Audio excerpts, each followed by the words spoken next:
অবৈধ বাংলাদেশী আমাৰ বাবে এটা গুৰুত্বপূৰ্ণ সমস্যা। সেইকাৰণে যেতিয়া কংগ্ৰেছৰ চৰকাৰ আছিল 2001 চনৰ পৰা 2016 চনলৈকে প্ৰায়তঃ মুখ্যমন্ত্ৰী তৰুণ গগৈদেৱে এই সমস্যাৰ ওপৰত যথেষ্ট গুৰুত্ব দিছে। ৰিভাৰ আইন পেট্ৰলিং ওপৰত জোৰ দিছে, বৰ্ডাৰ ফেন্সিং ওপৰত জোৰ দিছে। আৰু যদি সেই সময়ত কেন্দ্ৰৰ বাজপেয়ী চৰকাৰ টেম্পৰাৰী ভিজাৰ কথাও চিন্তা কৰিছিল, কংগ্ৰেছে বিৰোধিতা কৰিছিল। কিন্তু এটা কথা স্পষ্ট, অবৈধ বাংলাদেশী নামত কোনো ভাৰতীয় নাগৰিকৰ লগত আমি অন্যায় হ'বলৈ নিদিওঁ। এয়া হিন্দুৱে হওক বা মুছলমানেই হওক, বঙালীয়ে হওক বা মাৰৱাৰীয়ে হওক, এই অসমৰ ভিতৰত প্ৰত্যেক ভাৰতীয় নাগৰিকৰ অধিকাৰ আছে যে তেওঁ আত্মসন্মান সহকাৰে, শান্তি আৰু নিৰাপত্তা সহকাৰে জীয়াই থাকিব পাৰে। আৰু সেইকাৰণে আমি দেখিছোঁ যে এয়া চিন্তা, এয়া আৱেগ আজিৰ পৰা নহয়, আগৰ পৰাই আমাৰ অসমৰ মহান পুৰুষসকলে বিভিন্ন সময়ত প্ৰকাশ কৰিছে। জ্যোতিপ্ৰসাদ আগৰৱালৰ সেই গীতৰ ভিতৰত মই অসমীয়া, সেই অসমীয়া পৰিচয়ৰ ভিতৰত কিমাননো জনগোষ্ঠী জনজাতি তাত সোমাই আছে।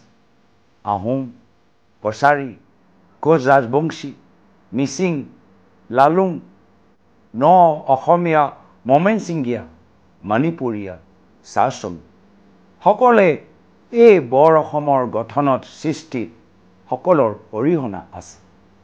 তথাপিও বিজেপি দল আহিলে 2016 চনত, কিন্তু এটাৰ পিছত এটা অসমৰ জনসাধাৰণক প্ৰতাৰণা দিয়ে গ'ল। 16 মে' পিছত অবৈধ বাংলাদেশীক টালি টোপোলা বান্ধি বিদায় দিব নোৱাৰিলে, সদ্য NRC দিব নোৱাৰিলে, 6 নং দফাৰ অসম চুক্তিৰ ৰিপৰ্টৰ ওপৰত কোনো কাম তেওঁলোকে কৰিব নোৱাৰিলে। HS ব্ৰহ্ম ৰিপৰ্ট পৰিয়ে থাকিল। আৰু তাৰ বিপৰীত তেওঁলোকে কি কৰিলে? ট্ৰাইবেল মানুহৰ মাটি ল'লে, হাজাৰ হাজাৰ বিঘাৰ মানুহৰ মাটি ল'লে, বাগান বন্ধ কৰে, বাগান নিজৰ পৰিবাৰৰ নামত ল'বলৈ আৰম্ভ কৰে, ৱাইল্ড লাইফ কৰিডৰৰ ভিতৰত নিজৰ ৰিজৰ্ট বনাবলৈ আৰম্ভ কৰে, কয়লা পাথৰৰ চিণ্ডিকেট লৈ আমাৰ জংঘল পহাৰ নষ্ট কৰিলে।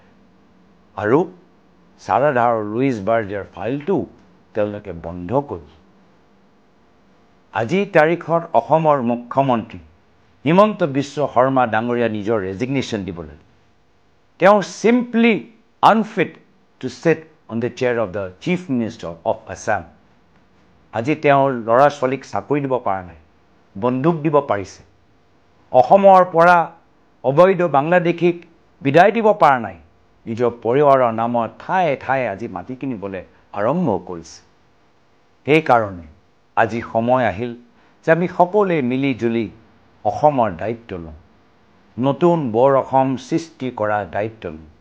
সেই বৰ অসমত য'ত প্ৰত্যেকৰ মাজত এনাজৰী সম্প্ৰীতি থাকে, সেই বৰ অসমৰ য'ত আমি নিজৰ জাতি সুৰক্ষিত ৰাখিব পাৰোঁ, সেই বৰ অসমৰ য'ত আমি সকলোৱে নিজৰ নিৰাপত্তা আৰু স্বাভিমান ধৰি ৰাখিব পাৰোঁ, সেই বৰ অসমৰ য'ত কৃষক, খেলুৱক, শিল্পী, বয়োজ্যেষ্ঠ সকলোৱে নিজৰ স্থান পায়, এটা চৰকাৰ পায় যি তেওঁলোকৰ বাবে কাম কৰে, য'ত গাঁৱৰ ভিতৰত ৰাস্তা, খোৱাপানী, চিকিৎসা, শিক্ষা আৰু সাংস্কৃতিক মঞ্চবোৰ উন্নত হৈ থাকে।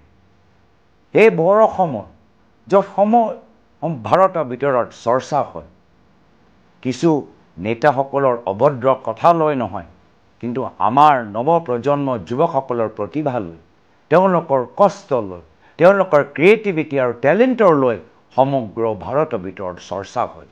সেই বৰ অসমৰ বাবে চিন্তা কৰিবলৈ হ'লে আমি সকলোৱে একগোট হ'ব লাগিব।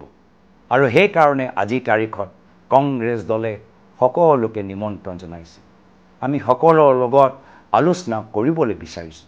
এয়া ৰাজনৈতিক দল হওক, সংগঠন হওক, অৱসৰপ্ৰাপ্ত শিক্ষকসকল হওক, অৱসৰপ্ৰাপ্ত চৰকাৰী বিষয়াসকল হওক, খেতিয়ক হওক, খেলুৱক হওক বা ছাত্ৰ ছাত্ৰীসকল হওক, আমি বিচাৰোঁ যে এই বৰ অসমৰ কল্পনা কোনো এজন বিশেষ ব্যক্তিৰ যোগেদি নহয়, এজন বিশেষ দলৰ ওপৰত নিৰ্ভৰ নহয়, এটা বিশেষ ৰাজনৈতিক চিন্তাধাৰাৰ ওপৰত নিৰ্ভৰ নহয় এই বৰ অসমৰ গঠনৰ দায়িত্ব আমি সকলোৱে মিলিজুলি ল'ব লাগিব আগন্তুক দিনত কংগ্ৰেছৰ নেতাসকল কৰ্মীসকল আপোনালোকৰ মাজত যাব মাজত গৈ পৰামৰ্শ ল'ব নতুন সংস্থাপনৰ নীতি লৈ পৰামৰ্শ ল'ব নতুন ভূমি নীতি লৈ পৰামৰ্শ ল'ব নতুন শিক্ষা আৰু চিকিৎসা নীতি লৈ পৰামৰ্শ ল'ব নতুন সংস্কৃতি আৰু খেলৰ নীতিৰ ওপৰত পৰামৰ্শ ল'ব আহক আমাক সহায় কৰক আহক আমি সকলোৱে একত্ৰিত হওঁ আহক আমি অসমৰ দায়িত্ব লওঁ আজি কুইট ইণ্ডিয়া